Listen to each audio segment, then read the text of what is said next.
नमस्कार दोस्तों, मैं कुलदीप पारासर आपका नियति क्लासेज में स्वागत करता हूं। दोस्तों, आज की इस क्लास में हम पढ़ रहे हैं मॉडल पेपर 2 रीट लेवल 1 के लिए। दोस्तों, गणित के 25 क्वेश्चन इस मॉडल पेपर में लिए गए हैं। चलिए शुरू करते हैं। पहला क्वेश्चन है दोस्तों, सबसे छोटी अभाज्य संख्या को छोड़कर सभी अभाज्य संख्याओं का गुणा करने पर इकाई का अंक प्राप्त क्या होगा। क्या कह रहा है दोस्तों, जो सबसे छोटी अभाज्य संख्या है उसे अगर हटा दिया जाए और शेष सभी अभाज्य संख्याओं का आपस में गुणा किया जाए तो आपको इकाई का अंक क्या प्राप्त हो। सबसे छोटी अभाज्य संख्या कौन सी है दोस्तों, पहले तो आपको यह पता होना चाहिए। सबसे छोटी अभाज्य संख्या कौन सी है दोस्तों, एक है या दो है। दो हमारी क्या है, सबसे छोटी अभाज्य संख्या है। तो एक न तो क्या है, अभाज्य है, न भाज्य है। सबसे छोटी अभाज्य संख्या क्या है, दो है। यानी हमें क्या है, दो को नहीं लेना है। तो इसके बाद अभाज्य संख्या क्या है, 3, 5, 7, 11, 13।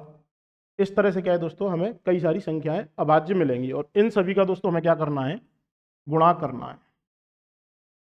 तो यहाँ पे जो देखने वाली बात है दोस्तों वो क्या है, जो देखने वाली बात क्या है, आपको इस 5 पे फोकस करना है। इस 5 पे फोकस करना है, पहली बात तो ये।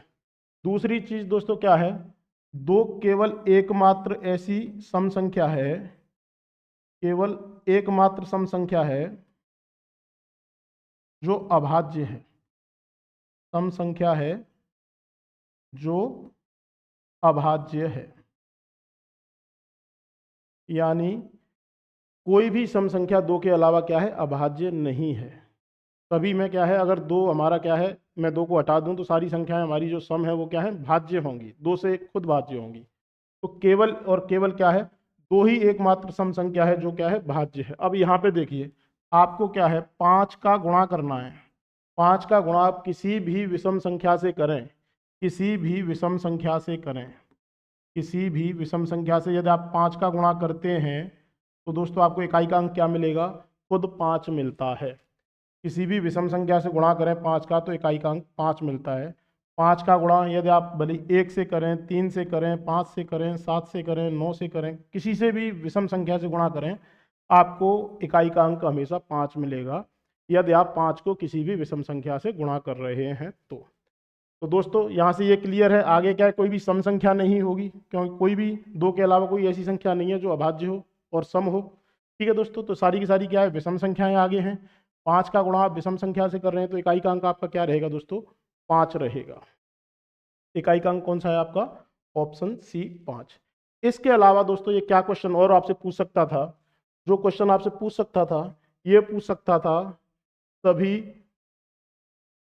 अभाज्य संख्याओं का गुणनफल क्या होगा।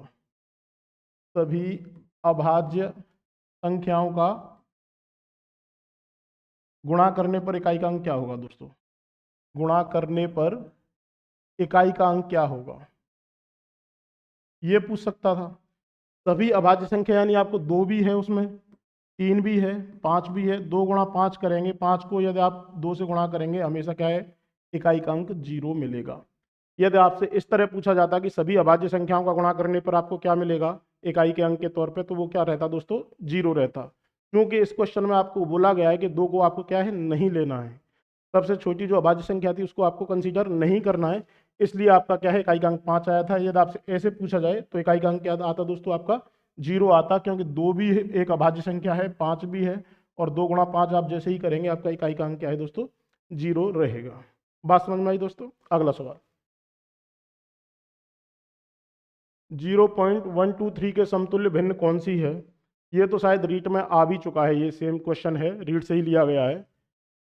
दोस्तों मैंने आपको बताया है, जब भी आपको क्या है, रिकरिंग डेसिमल या अशांत दशमलव वाली कोई भी वैल्यू दे रखी है, आपको क्या वैल्यू दे रखी है दोस्तों, 0.12 और 3 पर बार है, ये संख्या है। इसका मतलब क्या रहता है, पहले तो इसका मतलब दोस्तों ये है 1 2 और 3 क्या है आपका, अनंत बार रिपीट हो रहा है, 3 3 3 3 इस तरह से, इसका मतलब ये है।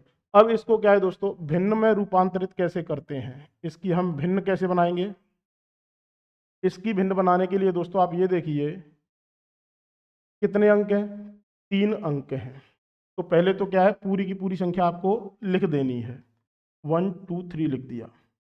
माइनस करना है, जितने अंकों पे क्या है दोस्तों बार नहीं है, 1 और 2 पे बार नहीं, यानी कुल 2 अंकों पे बार नहीं है, उतना आपको क्या है घटा देना है। क्या घटा देना है, जिन पे बार नहीं है वो घटा दिया। भाग देना है किससे दोस्तों, कितनी संख्या पे बार है उतने 9 लिखने हैं नीचे, एक संख्या पे बार है तो 9, और जितने अंकों पे बार नहीं है उतने क्या है दोस्तों 00। 123 में से 12 गया, कितना बचा 111 बटे 900। ये दोस्तों 3 से जा रहा है, 3 से ये 37 टाइम्स, 3 से 300 टाइम्स, 37/100, सॉरी 37/300। ऑप्शन सी दोस्तों आपका क्या है, करेक्ट आंसर है। ये इस तरह से हम क्या है इसको भिन्न में रूपांतरित कर सकते हैं। अगला सवाल देखिए दोस्तों, सॉरी, 10 करोड़ 1 लाख 1 हजार 1 का सही आंशिक रूप क्या होगा, सही आंकिक रूप क्या होगा। क्या दे रखा है दोस्तों, 10 करोड़ 1 लाख 1 हजार 1 का सही आंकिक रूप क्या होगा, कीजिए दोस्तों।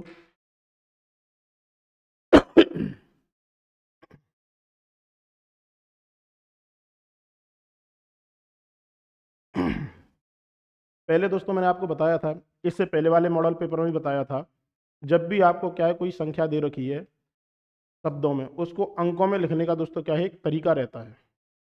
ऐसा नहीं, यहाँ पे कितने भाई ऐसे हैं, इकाई, दहाई, सैकड़ा, हजार, 10,000, लाख, 10 लाख, करोड़, 10 करोड़, इस तरह से कौन कौन करता है पहले तो वो आपको क्या है नहीं करना है दोस्तों। इस तरह से आप करेंगे, आप 4 ऑप्शन चेक करेंगे, आपको क्या है समय ज़्यादा लगेगा और गलती होने की संभावना भी आपकी क्या है बढ़ जाती है। आपको हर में इकाई, दहाई, सैकड़ा इस तरह से नहीं करना है दोस्तों। आपको सीधा सीधा क्या दे रखा है, 10 करोड़ दे रखा है।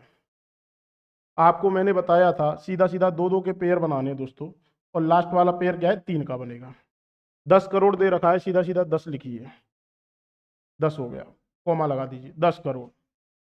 कितना दे रखा है दोस्तों, 1 लाख, 10 करोड़ के बाद 1 लाख है, 1 लाख है यानी 10 लिखूंगा या 01 लिखूंगा दोस्तों, मेरे 1 लाख को 01 लिखूंगा। 10 करोड़ 1 लाख ये हो गया। अब ये जो आएगा दोस्तों 2 अंक, ये क्या है हमारा हजार का अंक है। 10 करोड़ 1 लाख कितना हजार है, 1,000 दे रखा है, 1,000। साथ में क्या दे रखा है 1,001, एक को कैसे लिखेंगे 001। ये आपका दोस्तों क्या है सही तरीका है कम समय में लिखने का।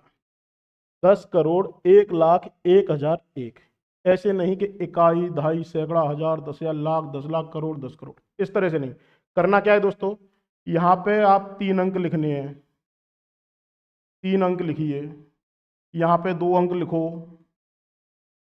ये भी 2 अंक हैं और ये भी 2 अंक हैं। ये किसके हैं दोस्तों, ये करोड़ का है, ये करोड़ लिखिए सीधा सीधा। ये लाख वाला पोजीशन है आपका, ये हजार वाला पोजीशन है, और ये 3 अंक आप सीधे सीधे जानते ही हैं, 100, दहाई और सैकड़ा, दहाई और इकाई वाला। आपको क्या दे रखा था, 10 करोड़ 1 लाख 1,001। आपको कोई सी भी संख्या दे रखी है, आपको दोस्तों इकाई दहाई करके नहीं लिखना है, आप गलती करके आएंगे और आपका समय भी ज़्यादा लगेगा। अगला सवाल करते हैं दोस्तों, कौन सा ऑप्शन सही है, 10 करोड़ 1 लाख, 10 करोड़ 1 लाख 1,101। ऑप्शन दोस्तों आपका क्या है, बी करेक्ट ऑप्शन है दोस्तों। 10 करोड़ 1 लाख, दो यहाँ से क्या है दोस्तों, आप इधर से आपको देखो एक चीज़ और बताता हूँ मैं आपको क्या करना है, 3-3 का पेयर बना लो, 3 2 2। ये क्या है दोस्तों, 10 करोड़ 1 लाख 10,101 है, 10,001 है, 3-3 का पेयर बनाओ, इधर से 3 फिर 2 फिर 2। ये क्या 1 करोड़ 10 लाख 1,001 है, 3 2 2। आपको क्या है इधर पहले 3 अंक लेने हैं, फिर 2-2 के दोस्तों आपको क्या है सेट बनाने हैं। अब इसको इस तरह से पढ़ना है, 10 करोड़ 10 लाख 1,001। बात समझ में आ रही है सभी को। आपको इधर से 3 लेना है, पहले 3 अंक लीजिए, फिर 2-2 के क्या है दोस्तों आपको पेयर बनाने हैं, और सीधा सीधा आपको पढ़ते हुए जाना है। अगला सवाल देखते हैं दोस्तों,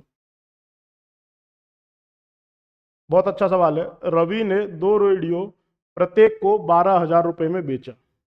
रवि ने क्या किया है दोस्तों, 2 रेडियो को बेचा है, प्रत्येक को किसमें 12,000 रुपये में। यदि पहले रेडियो पर उसने क्या है दोस्तों 20% लाभ तथा दूसरे पर क्या है 20% हानि उठाई हो तो उसे कुल कितने रुपए का लाभ या हानि हुई है। हानि पूछा है दोस्तों आपसे, कुल कितने रुपए की हानि हुई है।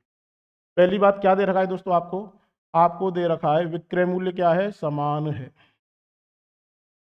विक्रय मूल्य समान दे रखा है।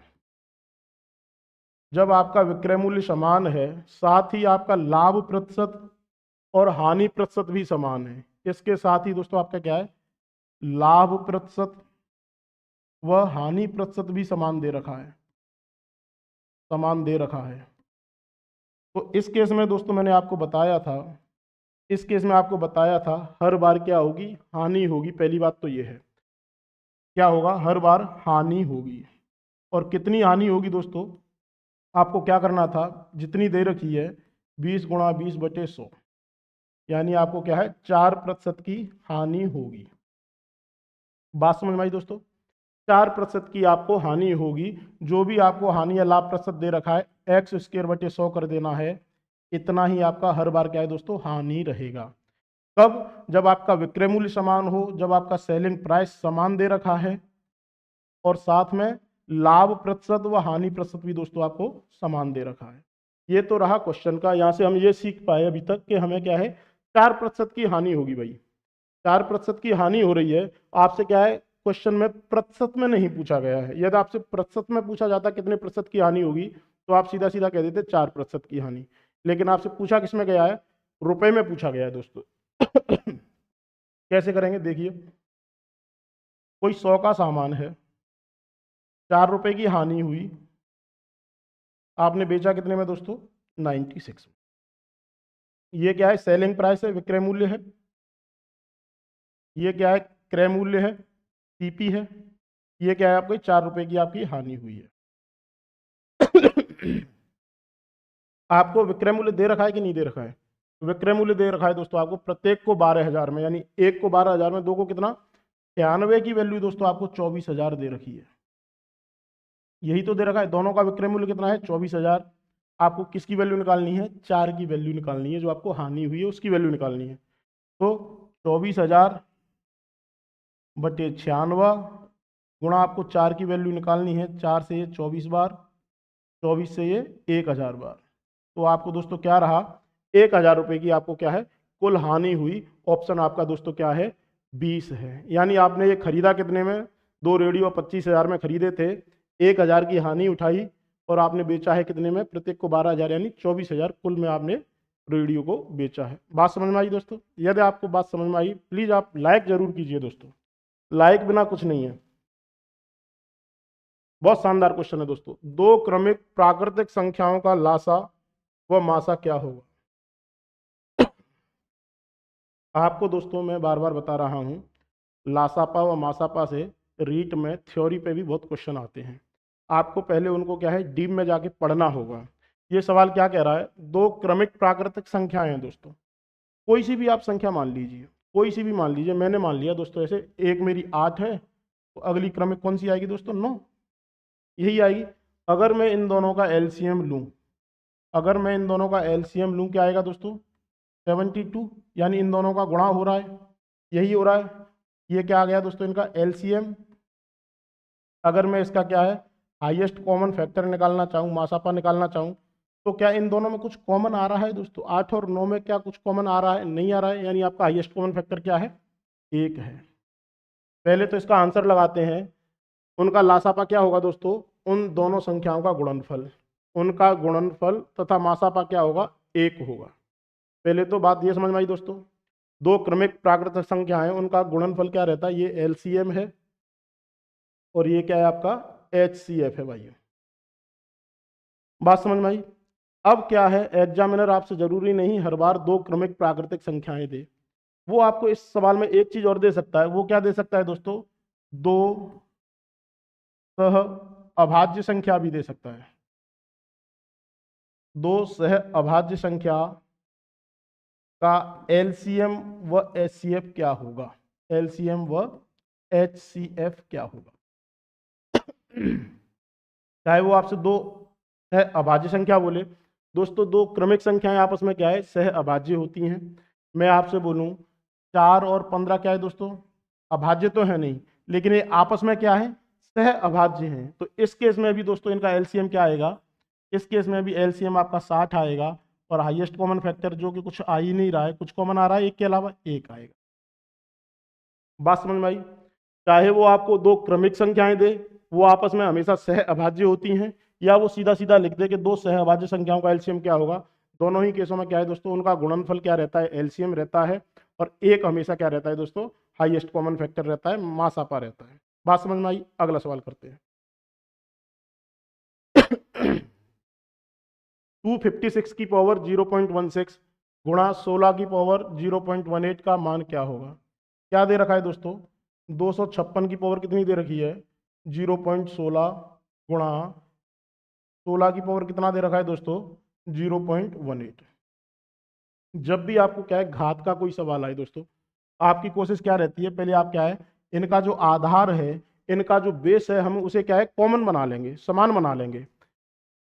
क्या 256 16 का स्क्वायर होता है कि नहीं होता है, बिल्कुल होता है। तो क्या मैं इसको ऐसे लिख सकता हूँ, 16 का स्क्वायर गुणा 0.16, बिल्कुल लिख सकता हूँ। दूसरा क्या है, 16 की पावर 0.18, ये कितना रहा दोस्तों, 16 की पावर 2 का गुणा 0.16 किया, 0.32 गुणा 16 की पावर कितना आ गया दोस्तों, 0.18। अब आपने एक प्रॉपर्टी पढ़ी होगी, यदि आपका आधार समान है तो घात क्या होती हैं दोस्तों, जुड़ती हैं। यदि आपका आधार यहाँ भी 16 है, यहाँ भी 16 है, तो जो आपकी घात है वो क्या है, यदि आपका a की पावर m गुणा a की पावर n है, यदि ये क्या है आपका समान है, तो इसका रिजल्ट क्या आता है दोस्तों, a की पावर m प्लस n आता है। ये आपने पढ़ रखा होगा। तो आपको क्या करना है, 16 की पावर क्या है 0.32 और 0.18 कितना हो गया, 0.5। ये क्या होता है दोस्तों, 0.5 को कैसे लिखते हैं, 16 की पावर 1/2, ये भी आना चाहिए, और इसी को हम बोलते हैं अंडर रूट। अंडर रूट 16 का मान क्या है दोस्तों, 4 होता है। बात समझ में आई? 16 की पावर 0.5 क्या रहता है, उसका अंडर रूट रहता है। 16 की पावर 1/2 बोलो, 0.5 बोलो, या अंडर रूट 16 बोलो, एक ही बात है दोस्तों। बात समझ में आई? अगला सवाल करते हैं। बहुत अच्छा सवाल था।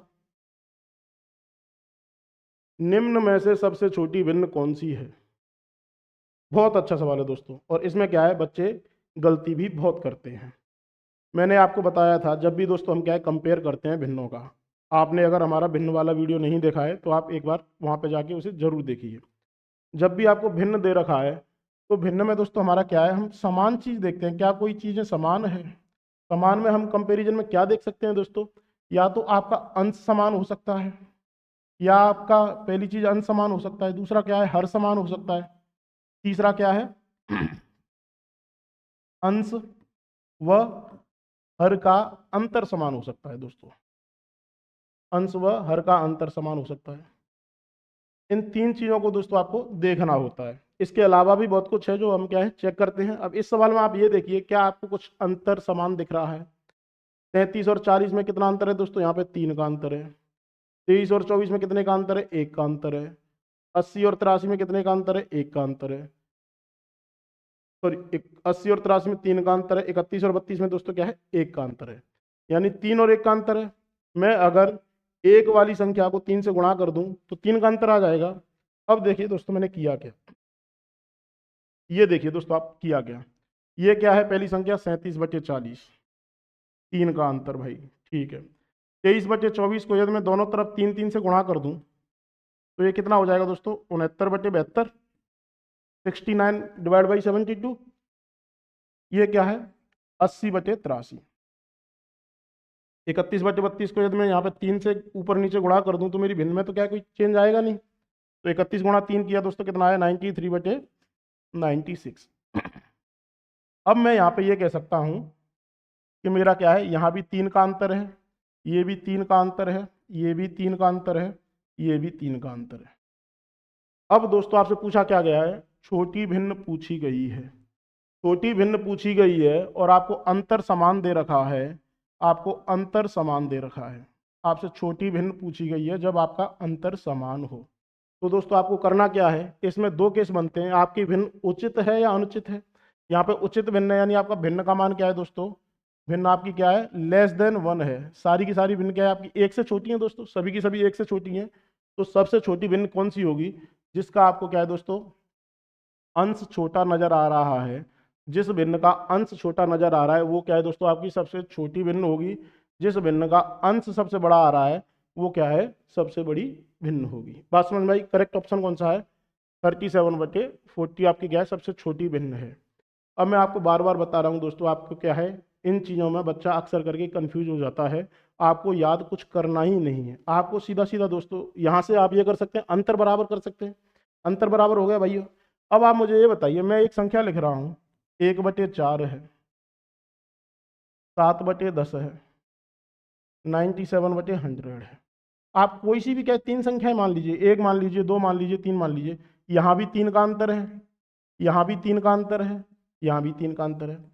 अब इनको आप इजीली निकाल सकते हैं ना दोस्तों, कौन सी बड़ी, 1/4 यानी ये कितना रहता है 0.25, ये कितना है 10/7, 7/10 ये कितना रहता है दोस्तों 0.7, ये कितना रहता है 0.97। आप इजी वे में कोई सी भी अपने हिसाब से संख्या मान लीजिए, जिसको आप क्या है पॉइंट में कन्वर्ट कर सकते हैं। यहाँ भी 3 का अंतर, यहाँ भी 3 का अंतर, यहाँ भी 3 का अंतर। यदि आप भूल भी जाएं कि यदि आपका अंतर समान है तो जिसका अंश छोटा होता है वो संख्या छोटी होती है, अंश जिसका बड़ा होता है वो संख्या छोटी होती है।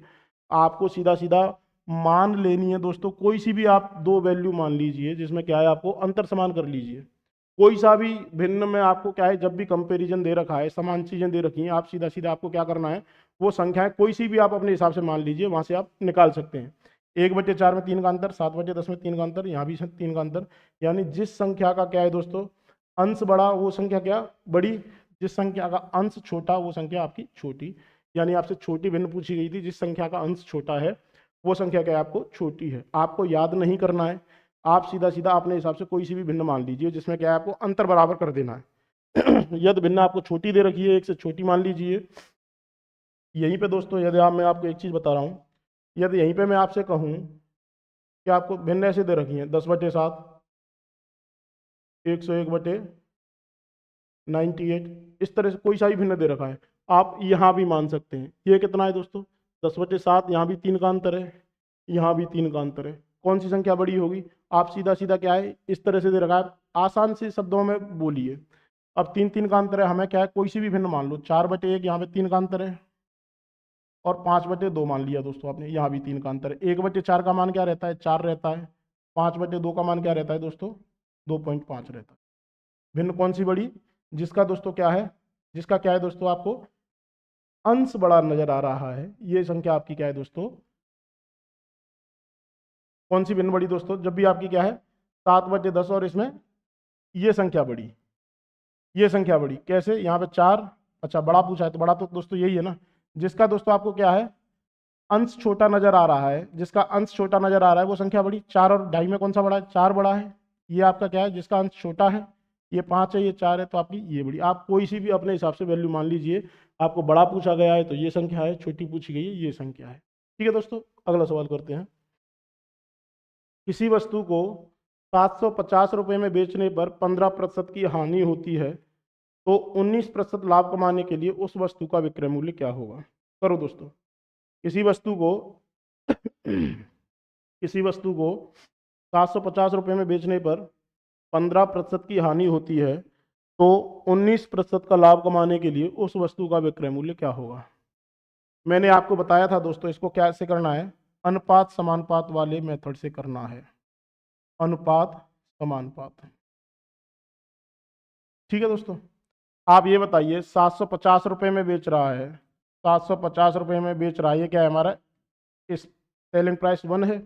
750 में बेच रहा है तो क्या हो रहा है 15% की हानि हो रही है, यानी 85 में बेच रहा है।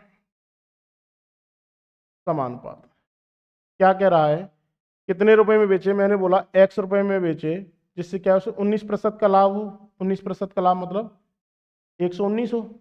यहाँ से आपको दोस्तों क्या है x आराम से आप निकाल सकते हैं। x क्या रहा 750 गुणा 119 डिवाइड बाई 85, 17 से 5 बार, 17 से 7 बार, 5 से दोस्तों ये 15 बार, 150 बार सॉरी, 15 छिक्के 90, 15 सत्ता 105, 1050 रुपये दोस्तों आपको क्या है उसका विक्रय मूल्य होगा, किस लिए 19% लाभ के लिए। 1050 रुपये में उसे बेचना होगा यदि वह 19% का लाभ कमाना चाह रहा है तो। ठीक है दोस्तों, समझ में आया? अगला सवाल देखते हैं, क्या दे रखा है? 36 क्रमागत सम संख्याओं का औसत आपको 97 दे रखा है। बहुत अच्छा सवाल है दोस्तों, औसत का इंपॉर्टेंट डाल लीजिए। 36 क्रमागत सम संख्याओं का औसत आपको 97 दे रखा है यदि इसी क्रम में अंत में 10 संख्या, आपको क्या कुछ संख्याएं दे रखी हैं दोस्तों, और इनका औसत दे रखा है कितना? 97। यही है ना भाई। अब ये कह रहा है यहाँ पे आपको क्या है, अंत में 10 संख्याएं जोड़ी, अंत में इसने क्या है 10 संख्या को जोड़ा है, तथा आरंभ में 5 सम संख्याएं, आरंभ में क्या है दोस्तों 5 संख्या जोड़ी हैं। तो अब औसत क्या होगा? अब औसत क्या होगा? औसत में दोस्तों क्या है, जब भी आप सम या विषम की बात कर रहे हैं, जब भी आप सम या विषम की बात कर रहे हैं, सम या विषम, या मैं बोलूं जिनका क्या है दोस्तों अंतर कितना रहता है? 2 रहता है। सम या विषम अगली संख्या में हमेशा 2 का ही अंतर रहता है। जब भी आपको डी की वैल्यू 2 दे रखी है तो एक संख्या जोड़ने पर या हटाने पर एक संख्या पर दोस्तों क्या अंतर आता है? d/2, यानी 2/2 का अंतर आता है, 1 का अंतर आता है। आप यदि एक सम या एक विषम संख्या जोड़ेंगे तो आपका औसत हमेशा 1 से परिवर्तित होगा। अब कब प्लस में होगा कब माइनस में होगा वो सोचने वाली बात है दोस्तों। मैंने औसत के वीडियो में दोस्तों बता रखा है आपको। आपको क्या करना है, यदि यहाँ पे संख्या दे रखी है, यहाँ पे 10 संख्या जोड़ने का मतलब है अंत में यदि आप संख्या जोड़ रहे हैं तो एक संख्या पे 1 से बढ़ता है, 10 संख्याओं पे कितने से बढ़ेगा दोस्तों? +10। तो यहाँ से आ गया औसत में परिवर्तन। एक संख्या पे 1 बढ़ेगा, 10 पे 10 बढ़ेगा। अब 5 संख्याएं दोस्तों इधर जोड़ी हैं, यदि हम शुरुआत में कुछ संख्याएं जोड़ते हैं हमारा औसत क्या है दोस्तों? घटता है। एक संख्या पे 1 घटता है, 5 संख्याओं पे 5 से घटेगा, यानी ओवरऑल चेंज क्या आया दोस्तों? 10 का बढ़ा 5 का घटा, यानी +5 की क्या है दोस्तों? ओवरऑल वृद्धि होगी। कुल 5 बढ़ेगा, यानी पहले यदि मेरा 97 है तो बाद में 97 + 5 करके ये कितना हो जाएगा दोस्तों? अब मेरा औसत 102 हो जाएगा। 102 ऑप्शन सी आपका क्या है दोस्तों? करेक्ट ऑप्शन है। अगला सवाल करते हैं भाई। 0.9, 1.08 और 0.36, इसका आपको क्या लेना है दोस्तों? लासापा क्या होगा? इनका लासापा क्या होगा? 0.9 है, 1.08 है तथा 0.36 से आपसे लासापा पूछा गया है। प्रक्रिया क्या है दोस्तों इसको करने की? पॉइंट के बाद सभी संख्याओं में क्या है? अंक बराबर होने चाहिए पॉइंट के बाद। यहाँ 2 अंक हैं, यहाँ 2 अंक हैं, यहाँ 1 अंक है, तो मैं इसे कैसे लिखूंगा? 0.90, 1.08 और 0.36। ठीक है दोस्तों, अब आपको क्या कर देना है? पॉइंट को भूल जाना है, यानी सीधा सीधा आपको 90, 108 व 36 का दोस्तों आपको क्या है? एलसीएम लेना है। बात समझ में आई? आपको क्या है? 90, 108 और 36 का एलसीएम लेना है। एलसीएम लेना दोस्तों आपको आता होगा, आप गुणनखंड विधि से ट्राई कर सकते हैं, चाहे आप भाग विधि से ट्राई कर सकते हैं। पहले मैं आपको आसानी से क्या है भाग विधि से बताता हूं। आपको क्या है? 36 है, 108 है और 90 है। आपको जो भी संख्या दिख रही है दोस्तों, आपको क्या है? पहले 3 दिख रहा है, 3 से भाग हो रहा है, 3 लिखिए, 12, 36, 30। फिर आपको 3 दिख रहा है, 3 से जाएगी 4, 12, 10। फिर आपको दोस्तों 3 दिख रहा है, ये 36 बार, ये 3 दिख रहा है, ये 4 को 4 लिखिए दोस्तों, 4, 3, 10। फिर आपको 3 दिख रहा है, 4, 1, 10। अब दोस्तों आपको 2 दिख रहा है, 2, 1, 5 और फिर 2 और 5। इनको दोस्तों आपको क्या है? गुणा कर लेना है। कितना आया? 9, 9 × 9 81, 81 × 4 दोस्तों कितना हो गया? 81 × 4 कितना हो गया? 264 × 5। यही रहा दोस्तों, कहीं कुछ गलती की है क्या? 3 से 12, 3 से 36, 3 से 30, फिर अगेन 3 से 4, ये 12 बार, ये 10 बार, 3 से ये 4, ये 3 से दोस्तों यहाँ पे ये गलती होगी, सॉरी बता भी दिया करो भाई, ये गलती होगी यहाँ पे। ये क्या है, 3 से ये भाग जाएगा, कितनी बार जाएगा दोस्तों, 4 बार जाएगा। दोबारा से करते हैं भाई, दोबारा से करते हैं। इनका एलसीएम कैसे निकालना है, फिर मैं आपको क्या है दोस्तों शॉर्ट ट्रिक भी बताऊंगा, जो आपको क्या है एग्जाम में लगानी है। आपको क्या दे रखा है, आपको संख्याएं दे रखी हैं, 36 है, 108 है और 90 है। भाग विधि आप जानते हैं, 3 से भाग दीजिए, 12 बार, 36 बार, 30 बार, 3 से फिर जा रहा है, 4 बार, 12 बार, 10 बार, 3 से फिर जा रहा है दोस्तों, 4 बार, 3 से कितनी बार जाएगा, अगेन 4 बार, 10 बार। अब आप सीधा सीधा 4 भी लिख लीजिए, चाहे 2 2 का 1 लिख लीजिए, 2 लिखिए, 2 से 2 बार, 2 बार, 5 बार, फिर 2 से 1 बार, 1 बार, 5 बार, अगेन 5 से 1 1 1। ये कब तक लिखना है दोस्तों, जब यहाँ पे क्या है आपको 1 1 1 नहीं मिल जाता। अब क्या है दोस्तों, आपको इनका सीधा सीधा गुणा कर देना है। 3 की पावर 3 कितना हो जाता है, 27 गुणा 4 गुणा 5, 27 गुणा 5 किया, कितना आया दोस्तों 135 गुणा 4, 5 चौक 20, हासिल 2, 4 तिये 12 और 2 14, हासिल 1, 4 1 4 1 5, यानी इनका दोस्तों एलसीएम आया 540। एलसीएम आया 540। अब आपके जितने संख्याओं पे पहले दशमलव था, उतने संख्याओं पर आपको दोस्तों दशमलव लगा देना है। दशमलव कहाँ पे था, 2 अंकों पे था हर संख्या में, तो आपको क्या है 5.4, 2 अंकों के बाद दशमलव लगाना है। आपका करेक्ट ऑप्शन कौन सा है, 5.4। ये तो रहा इसका मेथड कि भाई हम एलसीएम निकालते कैसे हैं, लेकिन आपको एग्जाम में ऐसे नहीं करना है। एग्जाम में आपको क्या अप्रोच रखनी है, एग्जाम में दोस्तों सारा जो खेला होता है वो समय का होता है। हम गणित का सवाल तो हर कोई कर लेता है, लेकिन तय सीमा में जो सवाल को करे वही क्या है सिलेक्शन अपना पक्का कर सकता है। यहाँ पे आप देख पा रहे होंगे, आपको क्या है गलती की संभावना खुद मेरे से भी हो गई, आपसे गलती की संभावना भी है, और दोस्तों हमें क्या है टाइम भी ज़्यादा लग रहा है। अब आप मुझे ये बताइए एलसीएम की आपने परिभाषा क्या पढ़ी है। एलसीएम क्या है, वह छोटी से छोटी संख्या जिसमें दी गई संख्याओं का क्या है दोस्तों पूरी तरह से भाग जाता हो, यही है डेफिनेशन, यही है। आपको क्या है वह छोटी से छोटी संख्या, आपको सीधा सीधा ऑप्शन पे जाना है। इनमें छोटी संख्या कौन सी दिख रही है दोस्तों, आपको 2.7 दिख रही है, चेक कीजिए। 0.9 से भाग जा रहा है, बिल्कुल जा रहा है भाई, 3 बार जा रहा है। 1.08 से 2 बार करेंगे तो 2.16 हो गया, 3 बार करेंगे तो 3.24 हो गया, यानी ये इससे भाग नहीं जा रहा है, तो ये तो ऑप्शन हो नहीं सकता। बात समझ में आई दोस्तों। अब इससे बड़ी संख्या कौन सी है, 5.4 है, इसको चेक कीजिए। 0.9 से जा रहा है, बिल्कुल जा रहा है, कितनी बार, 9 6 54, 6 बार जा रहा है। 1.08 से जा रहा है क्या दोस्तों, 5 बार जा रहा है, 5.4 आ जाएगा, सीधा सीधा जा रहा है।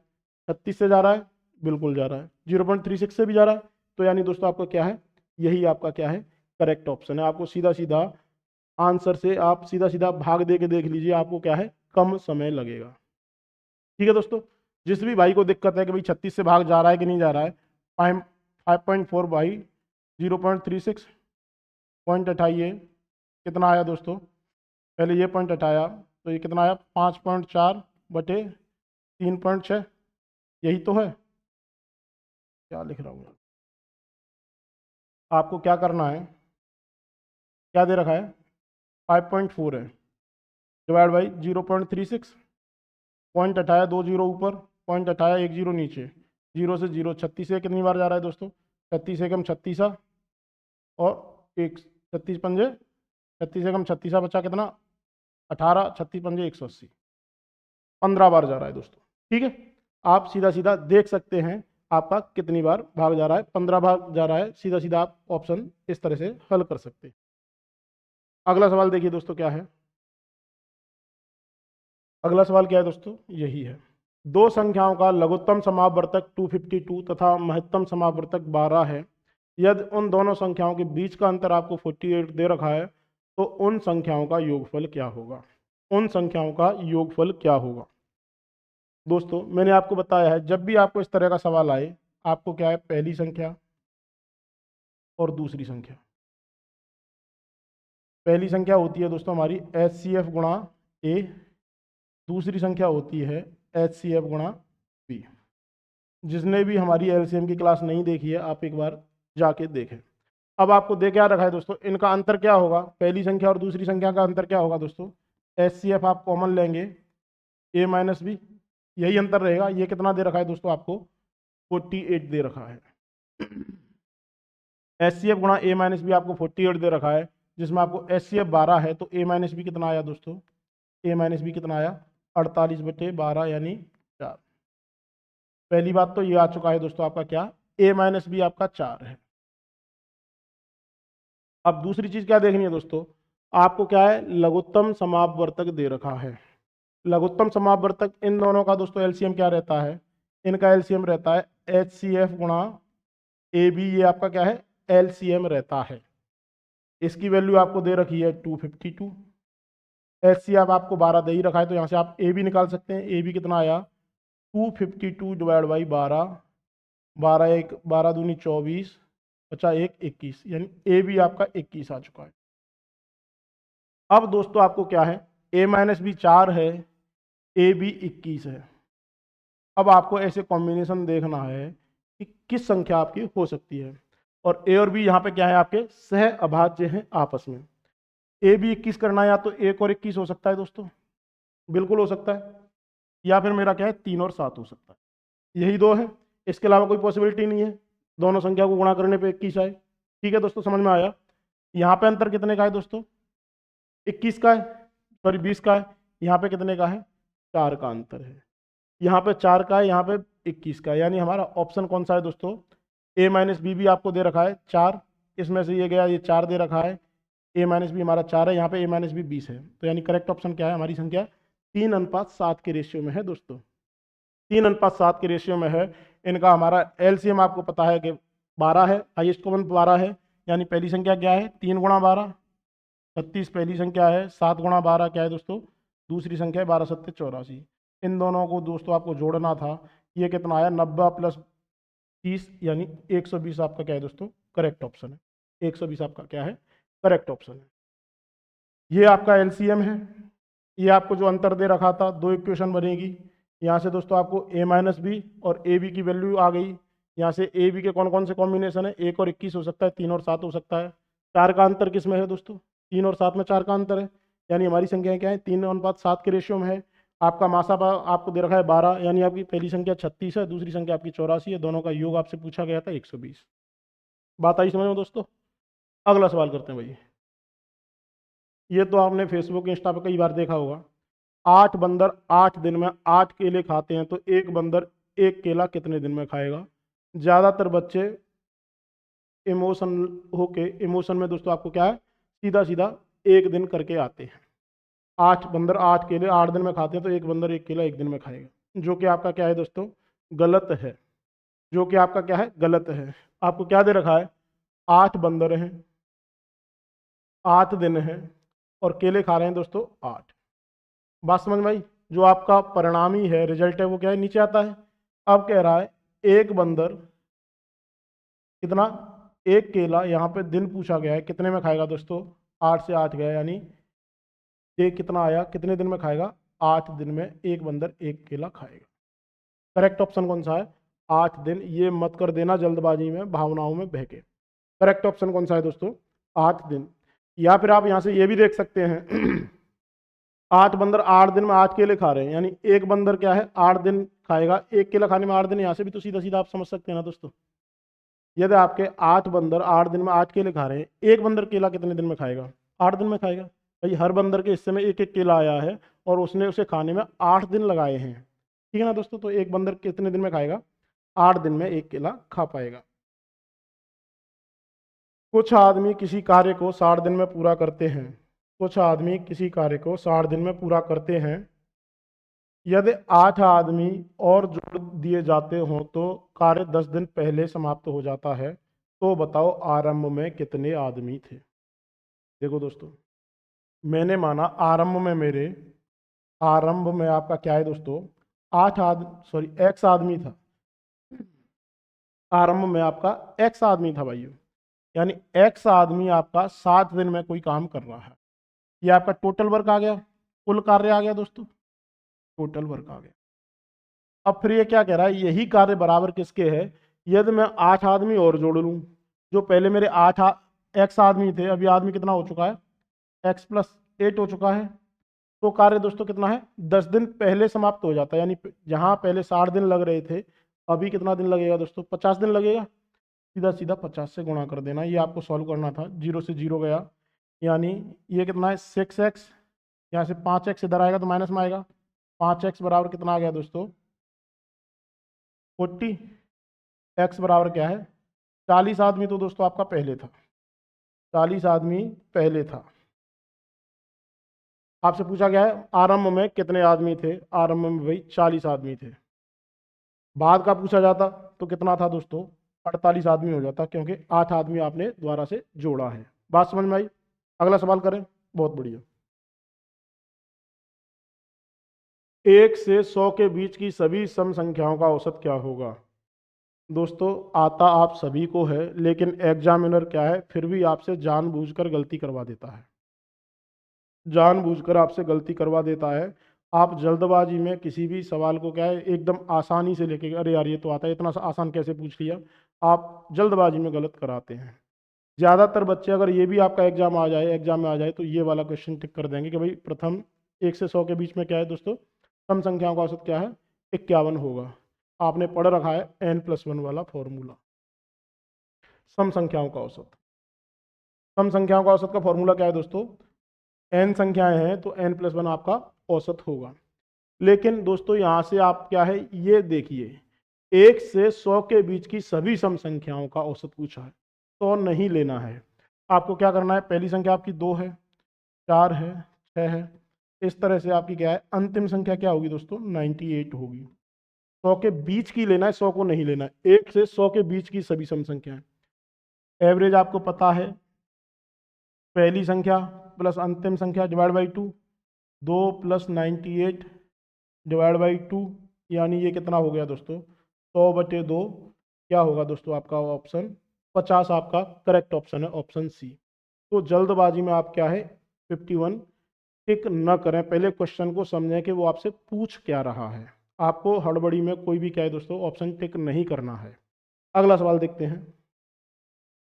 20 वस्तुओं को बेचने पर 4 वस्तुओं के विक्रय मूल्य के बराबर लाभ होता है, तो प्रतिशत लाभ क्या होगा। ठीक है दोस्तों, क्या सवाल कह रहा है, 20 वस्तुओं को बेचने पर 4 वस्तुओं के विक्रय मूल्य के बराबर लाभ होता है।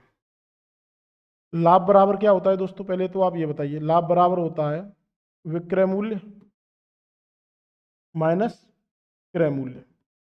ठीक है दोस्तों, अब लाभ हो कितना रहा है, लाभ कितना हो रहा है, 4 वस्तुओं के विक्रय मूल्य के बराबर लाभ है।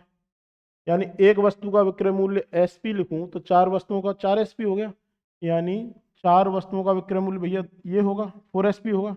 4 वस्तुएं और उनका विक्रय मूल्य 4SP हो गया, ये मेरा क्या है लाभ है। और ये हो कब रहा है, जब क्या है दोस्तों मैं 20 वस्तुओं को बेच रहा हूं। ये क्या है 20 वस्तुओं को बेच रहा हूं, यानी 20 वस्तुओं का जो विक्रय मूल्य है उसमें से यदि मैं 20 वस्तुओं के क्रय मूल्य को बेच दूंगा जब तो लाभ होगा दोस्तों। यही आपको सॉल्व करना है। 20 CP इधर लाइए, SP उधर ले जाइए, 16 SP बराबर क्या आ गया दोस्तों, 20 CP, SP/CP यहाँ से क्या आ गया 20/16। यानी आप यहाँ से कह सकते हैं 4 से 5, 4 से 4 बार कितने का लाभ हुआ दोस्तों, 1 का लाभ हुआ, कितने पे 4 पे। प्रतिशत के लिए आप 100 से गुणा करेंगे, 25% का लाभ हुआ दोस्तों, 25% का आपका लाभ हुआ। बात समझ में आई दोस्तों। आपको क्या है 4 वस्तुओं का विक्रय मूल्य ये है, 20 वस्तुओं को बेचने पर यानी 20 का SP में से 20 के CP घटाएंगे जब भी लाभ होगा। ये सीधा सीधा इक्वेशन सॉल्व करना था। SP को मैं इधर लेके गया, CP को मैं इधर लाया, कितना आया दोस्तों, SP इधर जाएगा माइनस में आएगा, 16 SP बराबर 20 CP।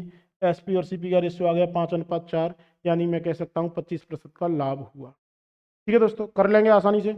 अगला सवाल देखते हैं। इसको दूसरा मेथड और है दोस्तों, वो भी देखिए।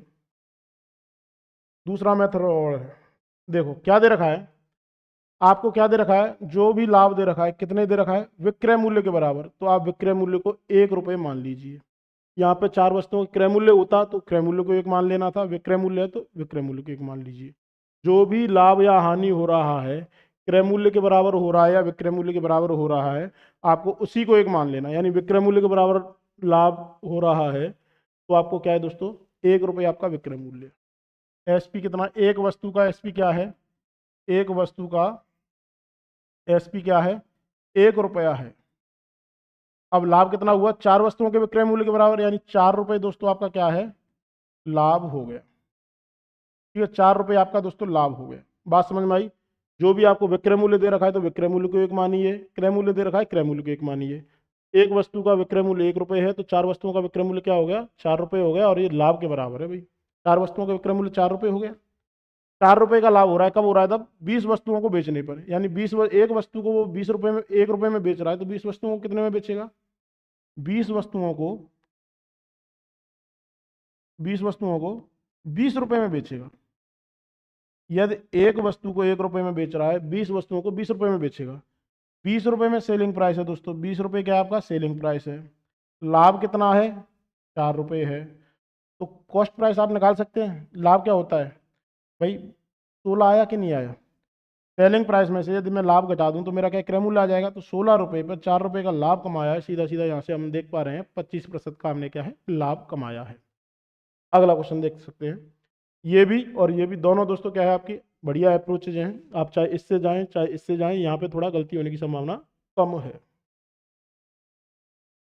16 सही 2/3% की वार्षिक साधारण ब्याज दर से 5 वर्ष का 2500 रुपये ब्याज मिलता है तो मिश्र धन क्या होगा। ब्याज में दोस्तों पहले मैंने आपको बताया है, चाहे परसेंटेज हो या प्रॉफिट लॉस हो या एसआई या सीआई हो, एसआई एंड सीआई हो। जब भी आपको क्या है दोस्तों परसेंटेज में खेला हो रहा है, आपको परसेंटेज को रेशियो में बदलना आना चाहिए। ये मैं आपको कई बार बता चुका हूँ। 16 सही 2/3% को आप कैसे लिखते हैं दोस्तों, अगर मैं रेशियो में बात करूँ, इसका मान होता है 1/6। यानी 6 रुपये पे आपने 1 रुपये का लाभ कमाया। 16 सही 2/3% का मामला यही रहता है। अब 6 रुपये दोस्तों क्या है, मेरा मूलधन है। एक वर्ष में दोस्तों मैं क्या है 1 रुपये इस पर लाभ कमा रहा हूँ। कितने में, 1 वर्ष में। तो 5 वर्ष का लाभ कितना होगा, 5 रुपये होगा। यानी 6 रुपये पे मैंने 5 वर्ष में 5 रुपये लाभ कमाया। तो मिश्र धन क्या आया दोस्तों, मिश्र धन क्या आया भाइयों, 11 रुपये आया कि नहीं आया, पहले आप ये बताइए। 16 सही 2/3 का मतलब क्या है, 16 सही 2/3% का सीधा सीधा मतलब है 1/6। यानी 6 रुपये पे मैं एक साल में 1 रुपये कमा रहा हूँ। 6 रुपये पे एक साल में 1 रुपये मुझे ब्याज मिल रहा है। तो 5 साल में कितना मिलेगा दोस्तों, एक साल में 1 रुपये मिल रहा है, 5 साल में 5 रुपये मिलेगा। यानी 6 रुपये पे मुझे 5 साल में 5 रुपये ब्याज मिला। तो मिश्र धन कुल कितना हो गया, 11 हो गया। अब दोस्तों आपको क्या है, ब्याज दे रखा है 2500। 5 की वैल्यू आपको क्या दे रखी है दोस्तों, 2500 दे रखी है। 5 की वैल्यू 2500 है तो 1 की वैल्यू कितनी आ गई दोस्तों, 500 आ गई। 500 आ गई। आपसे मूलधन पूछा गया है, मिश्रधन पूछा गया है। मिश्रधन पूछा गया यानी 11 की वैल्यू पूछी गई है। तो 11 गुणा 500 यानी आपका 5500 रुपये दोस्तों आपका क्या है मिश्रधन है। 5500 रुपये आपका दोस्तों क्या है, ऑप्शन बी करेक्ट ऑप्शन है। यहीं पे यदि आपसे मूलधन पूछा जाता तो 6 गुणा 500 करते, 3000 रुपये दोस्तों क्या है आपका मूलधन होता। मूलधन पूछा जाता आपका, मूलधन कितना होता 3000 रुपये। आपसे मिश्रधन पूछा गया है, 11 की वैल्यू पूछी गई है, 11 गुणा 500 करेंगे, 5500 रुपये दोस्तों आपका क्या है करेक्ट ऑप्शन है। ये सवाल कीजिए दोस्तों, क्या दे रखा है 67 की पावर 67 प्लस 66 डिवाइड बाई 68 और आपसे पूछा गया है शेषफल। आपसे पूछा गया है शेषफल। आपको पता है दोस्तों इसको आप कैसे लिख सकते हैं, इसको लिख सकते हैं 68 माइनस 1 की पावर क्या है 67 प्लस 66 डिवाइड बाई 68। यदि यहाँ पे मैं देखूँ, यहाँ पे मैं अपना शेषफल देखूँ तो 68 से ये वाला 68 से दोस्तों क्या है पूरी तरह भाग जाएगा। यहाँ पे -1 आया। अब -1 की पावर क्या है दोस्तों, इवन है या ऑड है, सरसक ऑड है, विषम है, यानी -1 की पावर विषम है। तो आपका रिमाइंडर क्या आएगा, -1 आएगा। यानी यहाँ से दोस्तों -1 रिमाइंडर आया। ये प्लस 66 है ही, इसको मैं भाग दूंगा 68 से तो कितना आया दोस्तों 65/68, यानी यही मेरा क्या है दोस्तों शेषफल है। शेषफल आपका कितना आया, शेषफल आया आपका 65। ऑप्शन सी आपका दोस्तों करेक्ट ऑप्शन है। अगला सवाल देखते हैं दोस्तों। कोई कोण अपने पूरक कोण से 20 डिग्री कम है तो कोण का मान क्या होगा। कोई कोण अपने पूरक कोण से 20 डिग्री कम है तो कोण का मान क्या होगा। करो भाई, कैसे करोगे। पहली बात तो पूरक कोण होता क्या है भाई, पूरक कोण होता क्या है दोस्तों।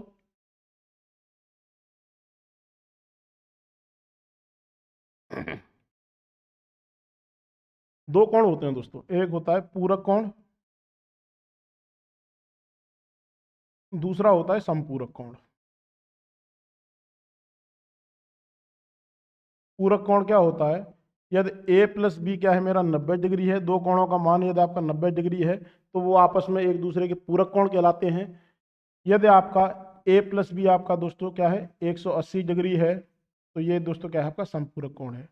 समपूरक क्या है, बड़ा है तो यहाँ पे 180 लिखना है, पूरक आपका छोटा शब्द है तो आपको क्या है छोटा अमाउंट लेना है 90। अब क्वेश्चन क्या है, कोई कोण अपने पूरक कोण से क्या है 20 डिग्री कम है तो कोण का मान क्या होगा। पहला कोण मान लीजिए दोस्तों आप x मान लिया, दूसरा कोण क्या होगा x माइनस 20 होगा। यही आपको कितना दे रखा है 90 दे रखा है। इन दोनों का योग क्या रहता है पूरक में 90 रहता है। 2x बराबर कितना आ गया दोस्तों 110, x बराबर क्या आ गया 55 आ गया, दूसरा कोण क्या आ गया दोस्तों 35 आ गया। अब आपसे पूछा क्या गया है वहां पे दोस्तों आपको थोड़ा सा ध्यान देना है।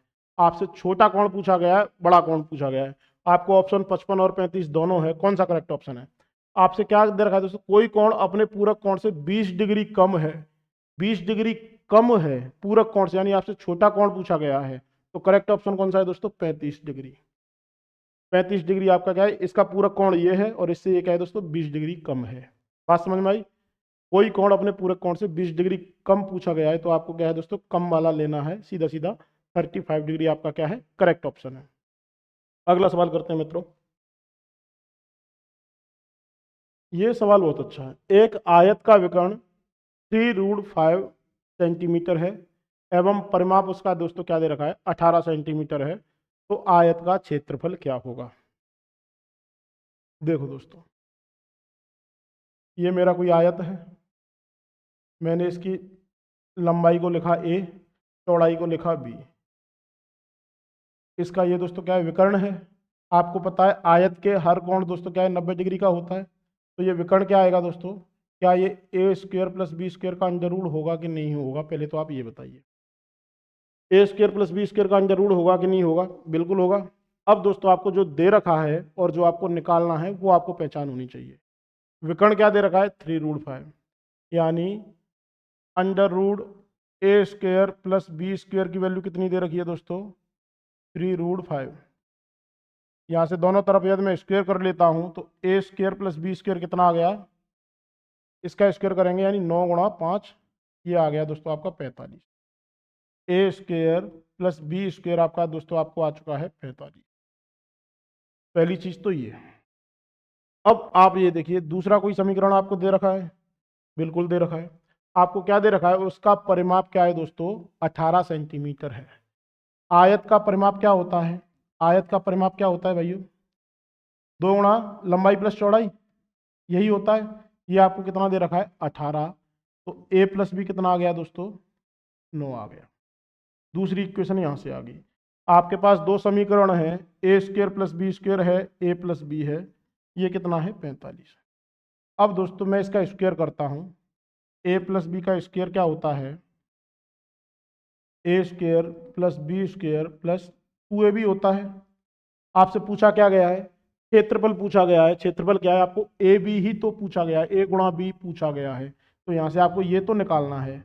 ये पता है आपको, ये पता है ए प्लस बी कितना है 9, तो 9 का स्क्वायर बराबर ए स्क्वायर प्लस बी स्क्वायर कितना है दोस्तों 45, 45 बराबर 45 प्लस 2ab, 9 का स्क्वायर कितना होता है 81, तो 2ab कितना आया दोस्तों 81 में से 45 गया यानी 36, तो ए बी कितना आया दोस्तों 36/2, यानी आपका 18 वर्ग सेंटीमीटर आपका क्या है दोस्तों, करेक्ट ऑप्शन है। आपका क्षेत्रफल क्या आया, 18 वर्ग सेंटीमीटर आया। बात समझ में आई? आपको ए स्क्वायर प्लस बी स्क्वायर का मान दे रखा है, आपको ए प्लस बी का मान दे रखा है, सीधा सीधा आपको ए बी का पूछा गया है। इस तरह से आप सीधा सीधा निकाल सकते हैं। कितना आया, 18 वर्ग सेंटीमीटर। अच्छा सवाल था दोस्तों। अगला सवाल करते हैं, इंपोर्टेंट डाल लो भाई। एक आयत व वर्ग का परिमाप बराबर है। परिमाप क्या दे रखा है दोस्तों, आयत और वर्ग का परिमाप आपको बराबर दे रखा है, तो कौन सा कथन असत्य होगा? आयत का क्षेत्रफल वर्ग के क्षेत्रफल से कम होगा। बताओ भाई, यदि आपका आयत और वर्ग का परिमाप बराबर है तो आपका आयत का क्षेत्रफल ज्यादा होगा या वर्ग का ज्यादा होगा? मैं आपको पिछली क्लास में ही बता चुका हूं, यदि आपका परिमाप बराबर है तो हमेशा आपका क्या है दोस्तों, वर्ग का क्षेत्रफल ज्यादा होगा। यानी पहला स्टेटमेंट क्या है, आयत का क्षेत्रफल वर्ग के क्षेत्रफल से कम होगा, ये क्या है दोस्तों, सत्य है। ये तो ठीक है। दूसरा क्या कह रहा है, आयत के विकर्ण एक दूसरे को 90 डिग्री पर प्रतिच्छेद करते हैं या नहीं? बताओ भाई, आयत के विकर्ण कितने पे करते हैं? जरूरी नहीं 90 पे करें। वर्ग के हमेशा क्या है, 90 डिग्री पर प्रतिच्छेद करते हैं। आयत के ये दोस्तों क्या है, प्रतिच्छेद नहीं करते हैं। यानी ये भी क्या है दोस्तों, आपका सत्य स्टेटमेंट है, ये भी ओके है। तीसरा क्या कह रहा है, आयत का विकर्ण वर्ग के विकर्ण से कम होगा। जब भी दोस्तों आपका परिमाप आयत का और वर्ग का क्या है, बराबर है, तो हमेशा आयत का जो विकर्ण है वो ज्यादा होता है, वर्ग का जो विकर्ण है वो कम होता है। तो ये दोस्तों क्या है, आयत का विकर्ण हमेशा ज्यादा होगा, यहाँ पे कम दे रखा है, तो ये कथन दोस्तों आपका क्या है, असत्य है। ये असत्य है। ऑप्शन बी आपका क्या है, करेक्ट आंसर है। जब भी आपका परिमाप बराबर है आयत व वर्ग का, तो हर केस में दोस्तों जो आयत का विकर्ण है उसका मान हमेशा क्या है, वर्ग के विकर्ण से ज्यादा होगा। अगला सवाल करते हैं, दिए गए चित्र में कौन सा कथन सत्य है? आपसे सीधा सीधा क्या पूछा गया है दोस्तों, एक्स वाई और ए बी का, ए डी का रिलेशन पूछा गया है, एक्स वाई और ए डी का। देखो दोस्तों, इसको कैसे निकालना है। आपको क्या करना है, क्या आप इतना कर सकते हैं, यहां से इस भुजा को मिला दीजिए दोस्तों। ये मैंने यहां से ये मिला दिया। अब ये कोण x है, मैंने माना ये x1, ये x2। ठीक है भाई, इसके दो कोण है, ये x1 हो गया, ये x2 हो गया। इधर मैंने मान लिया ये y1 है और ये y2 है। ठीक है भाई, y को क्या है, दो भागों में बांट दिया, जरूरी नहीं बराबर हो, कोई भी है y1 और y2, x1 और x2। ठीक है भाई, मैंने मान लिया कोई सी भी वैल्यू हो सकती है, x1 प्लस x2 बराबर x है, y1 प्लस y2 बराबर y है। अब आप मुझे ये बताइए, आपने एक प्रॉपर्टी पढ़ी होगी पहले, त्रिभुज, त्रिभुज बी सी डी में, बी सी डी में आप ये देखिए, ये वाला त्रिभुज है दोस्तों, आप ये वाला त्रिभुज है, ये वाला ऊपर वाला, ये वाला। यहाँ पे आप ये देखिए, एंगल डी बराबर क्या होगा, जो दो अंतः कोण है उनके बराबर होगा। यानी डी बराबर क्या है, x1 प्लस y2 है। अब ये वाला त्रिभुज ले लीजिए दोस्तों, नीचे वाला, ये वाला त्रिभुज। यहाँ पे ए बराबर क्या है, ए बराबर क्या, ये नहीं होगा, दो अंत जो कोण है उनके योग के बराबर। ए बराबर क्या है, x2 प्लस y1। यानी आपका ए प्लस डी बराबर क्या हो गया दोस्तों, x1 plus x2 plus y1 plus y2। और x1 प्लस x2 बराबर क्या है, x है, y1 प्लस y2 बराबर क्या है, y है। तो a प्लस डी बराबर क्या है दोस्तों, आपका सीधा सीधा a प्लस डी बराबर क्या है दोस्तों, x प्लस y है। ऑप्शन सी आपका करेक्ट है। ये सीधा सीधा थ्योरम है। इन दोनों का मान दोस्तों क्या है, इसके बराबर होगा। इन दोनों का मान दोस्तों, ए और डी का मान क्या है, इन दोनों सम्मुख कोणों के बराबर होता है। यहां से आप इस तरह से भी निकाल सकते हैं। अगला सवाल देखते हैं दोस्तों, दिए गए चित्र में ए बी एक रेखा है, ई सी व एफ सी ए सी डी व बी सी डी के समद्विभाजक हैं, तो ई सी एफ का मान क्या होगा? क्या दे रखा है दोस्तों, दिए गए चित्र में ए बी एक रेखा है। ठीक है भाई, ये एक आपको रेखा दे रखी है। ठीक है, ई सी व एफ सी क्या है, angle A C D, angle A C D. अच्छा, EC क्या है, इसका समद्विभाजक है दोस्तों। ये एंगल x तो ये भी एंगल x, समद्विभाजक दे रखा है। EC क्या है, एंगल ACD, व FC क्या है, FC क्या है, एंगल BCD का समद्विभाजक है। मान के चलो ये अगर मेरा y है तो ये भी y होगा। एंगल बाइसेक्टर यही है, समद्विभाजक है। यानी दोस्तों आप मुझे ये बताइए, अगर इनमें चारों को जोड़ूं तो x plus Y plus Y क्या हो गया, 180 हुआ कि नहीं हुआ। किसी भी सीधी रेखा के एक तरफ बने कोणों का मान कितना होता है, 180 होता है। यहाँ से आप देख पा रहे होंगे 2x प्लस वाई कितना हो गया दोस्तों, 180। तो x प्लस वाई क्या रहा भाई, x प्लस वाई आपका 90 डिग्री रहा। अब आपसे पूछा क्या गया है, ECF का मान, ई सी और एफ का मान ये पूछा गया है। तो दोस्तों ये क्या है, एक्स और वाई ही तो है, एक्स प्लस वाई ही पूछा गया है। एक्स प्लस वाई कितना आया, 90 डिग्री। सीधा सीधा आपका ऑप्शन डी क्या है, करेक्ट ऑप्शन है। एक्स प्लस वाई पूछा गया है, सीधा सीधा 90 डिग्री हम देख सकते हैं। अगला सवाल देखते हैं दोस्तों, 0.4 का वर्गमूल क्या होगा। 0.4 का बार है, इसका वर्गमूल क्या होगा, इसका वर्गमूल क्या होगा। ज्यादातर बच्चे दोस्तों क्या है 0.2 का बार करके आएंगे, ये क्या है, गलत आंसर है भाई, ये गलत आंसर है। पहली बात, वर्गमूल के बारे में आप एक नोट लिखिए। नोट लिखिए दोस्तों, क्या है नोट, क्या है, एक से छोटी संख्याओं का, एक से छोटी संख्याओं का वर्गमूल उस संख्या से बड़ा होता है, बड़ा होता है। उल्टी चीज लग रही है ना दोस्तों आपको, ये लिख लीजिए, बड़े काम की चीज है। पहले तो कोई भी एक से छोटी संख्या है, मैंने लिखा 1/9 लिखा, इसका मुझे वर्गमूल लेना है, वर्गमूल लिया तो ऊपर 1/3 आ गया। यानी 1/3 का मान क्या रहता है दोस्तों, 0.33। 1/9 का मान क्या रहता है, 1/9 का मान क्या रहता है दोस्तों, 11.11।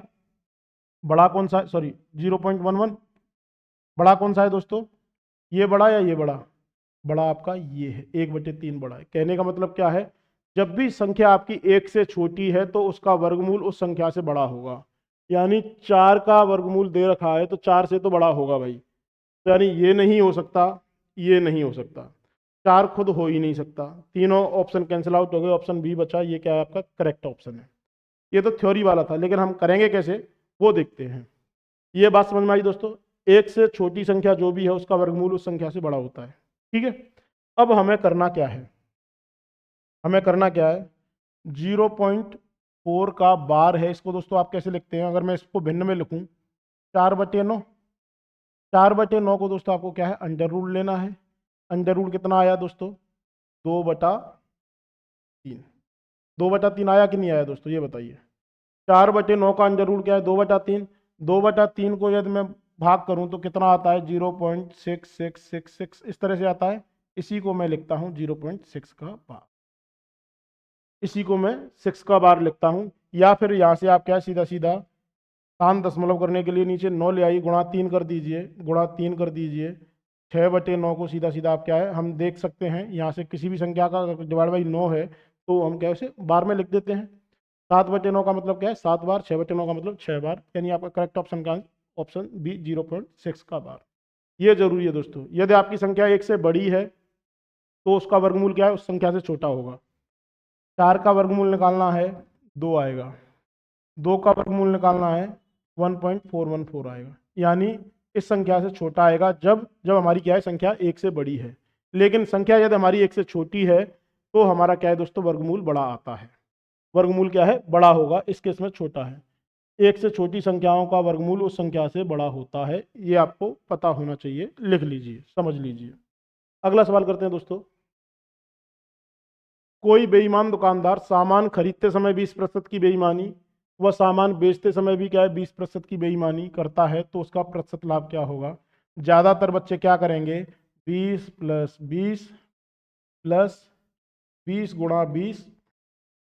20/100 कितना आया दोस्तों, 40 + 4 44% लाभ आप ज़्यादातर बच्चे करके आएंगे, जो कि क्या है, एकदम गलत है। 44% दोस्तों इसका करेक्ट ऑप्शन नहीं है। इस तरह से आपको नहीं करना है। आपने यदि हमारी प्रॉफिट लॉस वाली वीडियो देखी होगी तो आपको पता है खरीदते समय बेईमानी और बेचते समय बेईमानी में दोस्तों अंतर रहता है। खरीदते समय जितने प्रतिशत की बेईमानी की है उतना ही प्रतिशत लाभ बराबर रहता है, बेचते समय बेईमानी और लाभ बराबर नहीं है। तो आपको करना क्या है दोस्तों, आपको करना क्या है वो देखिए कैसे करते हैं। पहली चीज क्या है, खरीदते समय, खरीदते और बेचते समय।